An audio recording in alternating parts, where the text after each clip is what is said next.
British Advanced Pain Clinic, Noppimayam Surgery Duram. For appointments 9155515563. నమస్కారం, welcome to I dream. నేను మీ ఝాన్సీ. ప్రస్తుతం మనతో ప్రముఖ ఆధ్యాత్మికవేత్త, ప్రముఖ జ్యోతిష వాస్తు నిపుణులు బ్రహ్మశ్రీ శ్రీనివాసుల అనంత శర్మ గారు ఉన్నారు. ఈరోజు కొన్ని మంచి విషయాలు ఆయన అడిగి తెలుసుకుందాం. నమస్కారం గురుగారు. నమస్కారం అమ్మా. గురుగారు, అయితే మనం ఏ పని చేసినా మనం చేసే పని మన క్రమశిక్షణతో పాటుగా, అంటే మన కృషితో పాటుగా దైవ బలం కూడా ఉండాలి అంటుంటారు. అయితే విద్యార్థులు చాలామంది చదువుతూ ఉంటారు, గుర్తు లేదనో లేకపోతే ఎంతో కృషి చేసినా కానీ మంచి మార్క్స్ రావట్లేదు, ఇలా ఫీల్ అవుతూ ఉంటారు.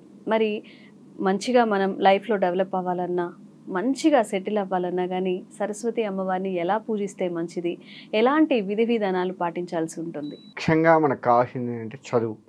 చదువుతో పాటుగా జ్ఞానం. అవును, చదువు ఒక్కటే ఉంటే చాలదు కదా. మనం చదువుకున్నాము, ఇప్పుడు సైంటిస్ట్ ఉన్నారు, సైంటిస్ట్ చక్కగా చదువుకున్నాడు, మంచి పొజిషన్లో ఉన్నారు. ఆయనకి ఆ చదువుతో పాటు జ్ఞానం కూడా ఉండాలి కదా. ఏ థియరీ ఎట్లా చేసి ఆకాశంలోకి పంపిస్తే సక్సెస్ అవుతుంది ఏంటి, ఈ జ్ఞానం కూడా ఉండాలి కదా. మరి అది కూడా కావాలి. ఈ రెండు మిక్స్ అయి ఉండాలి అంటే భగవత్ ఆరాధన తప్పనిసరి. ఈ భగవత్ ఆరాధనలో చదువు విషయంలో మనము హయగ్రీవ స్వామిని కానీ, మేధా దక్షిణామూర్తి స్వామిని కానీ, సరస్వతీదేవిని కానీ, వీళ్ళల్లో ఎవరిని గనక పూజించిన, కాకపోతే త్రికరణ శుద్ధిగా మనం భగవతుని అనుగ్రహం కోసంగా పూజించాలి. భగవత్ అనుగ్రహం మనకు కావాలంటే త్రికరణ శుద్ధిగా మనస వాచ కర్మణ ఈ మూడు మన కంట్రోల్లో పెట్టుకుంటూ బుద్ధిని ప్రేరేపించుకుంటూ ఆ స్వామిని పూజించాలి, భగవత్ ఆరాధన చేయాలి. ఇవి చేస్తూ కనుక మనం ఈ దేవతల్ని ఎవరిని పూజించినా సరే ఖచ్చితంగా మంచి చదువు, చక్కటి జ్ఞానము భగవంతుడు ఇస్తాడు. కాకపోతే పూజించే విధానంలో ఎట్లా ఉంటుందంటే, మనస్సుతో పూజించే వాళ్ళు కొంతమంది, బయటికి స్తోత్రాలు చదువుతూ పూజించే వాళ్ళు కొంతమంది. ఏ పద్ధతి అయితే మంచిది అంటారు? అంటే ముందు మనం అసలు ఆ మార్గంలోకి నడిచేటప్పుడు బయటికి చెప్పడమే మంచిది. స్తోత్రాలు అటువంటివి నేర్చుకుంటూ, లేదంటే భగవంతుడికి సంబంధించిన నామస్మరణ అయినా సరే చేసుకుంటూ, స్తోత్రాలు నామస్మరణ ఏదైనా బయటికి ఉచ్చరిస్తూ ఉంటూ క్రమేపీ ఆ స్థాయిని తగ్గించుకుంటూ మళ్ళీ మనస్సులో మననం చేసుకుంటూ, కొంతమంది పెదాలు కదిలిస్తూ ఉంటారు, అంటే శబ్దం బయటికి రాదు కానీ ఆడుతూ ఉంటుంది. అది రెండవ పద్ధతి. బయటికి చెప్పేది మొదటి పద్ధతి, అంటే వాడు మొట్టమొదటగా ప్రయత్నం చేస్తున్న పద్ధతి భగవత్ ఆరాధనకి. తర్వాత ఆ మంత్రాన్ని బయటికి రాకుండా, ఆ నామస్మరణ బయటికి రాకుండా లోపల చేసుకుంటాడు కానీ పెదాలు ఆడుతూ ఉంటాయి.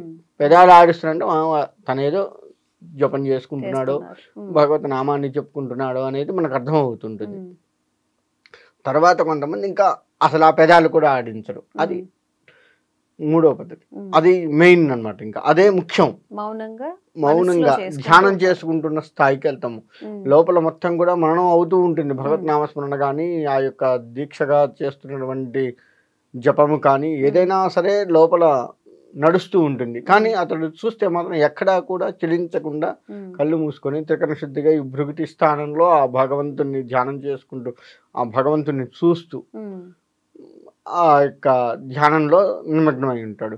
ఈ స్థాయికి మనం వెళ్ళాలి. ఫస్ట్ నామస్మరణ దగ్గర నుంచి లెక్క వేసుకుంటే యోగ తపస్సులో కూర్చొని చక్కగా ఆ ఈ భృగుటి స్థానంలో మనం ఏ దేవతనైతే కొలుస్తున్నామో ఆ దేవతను చూడగలగాలి. ఆ స్థాయికి మనం చేరేదాకా భగవత్ నామస్మరణ చేస్తూ ఉండాలి. అందుకే భగవత్ కథలు వినాలి.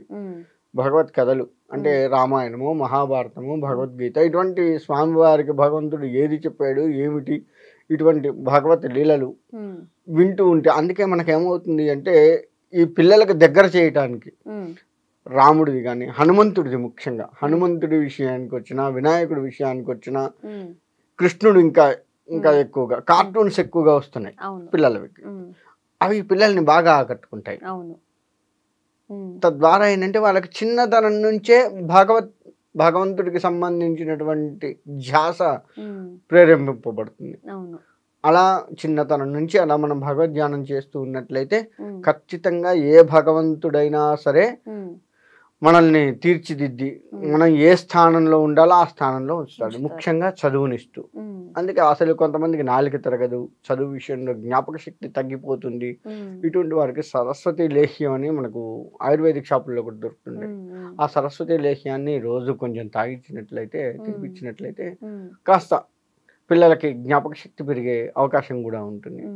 ఈ పద్ధతుల్లో మనం ఏ పద్ధతి చేస్తున్నా సరే భగవంతుడి విషయంలో ఖచ్చితంగా భగవంతుడు అనేవాడు రిజల్ట్ ఇచ్చి తీరుతాడు, అందులో ఎటువంటి సందేహం లేదు. ఆ విధంగా చెయ్యకనే మనం అంటే ముందు చిన్నప్పటి నుంచి భగవత్ నామస్మరణలు నేర్పక కొంత చెడిపోతున్నాము. ఈ లౌకికమైన విషయాల మీద ధ్యాసను ఎక్కువగా చూపించడం, సెల్ ఫోన్స్, ఇటువంటివి పిల్లలు అన్నం తింటలే అని సెల్ ఫోన్ ఇస్తే వాళ్ళు కొంతమంది పిల్లలు అలవాటు చేస్తున్నాం. దానివల్ల ఏంటంటే వాడు చూడాల్సింది చూస్తే పర్వాలేదు, చూడకూడనివి చూస్తే అదే మెదడులోకి వస్తుంది. పిల్లలు మనం ఏదైనా పని చేస్తే వాడు ఏ గోల్ చేయకుండా ఉండాలంటే అంటే సెల్ ఫోన్ ఇవ్వడం, ఇట్లా చేయొద్దు. భగవంతుడికి సంబంధించిన లీలలు చూపించే విధంగా మనం తయారు చేస్తూ ఉండాలి. టీవీ పెట్టినా అలా పిల్లల్ని హత్తుకునేటట్లుగా ఉన్న కార్టూన్స్ చూపించాలి భగవంతుడికి సంబంధించి.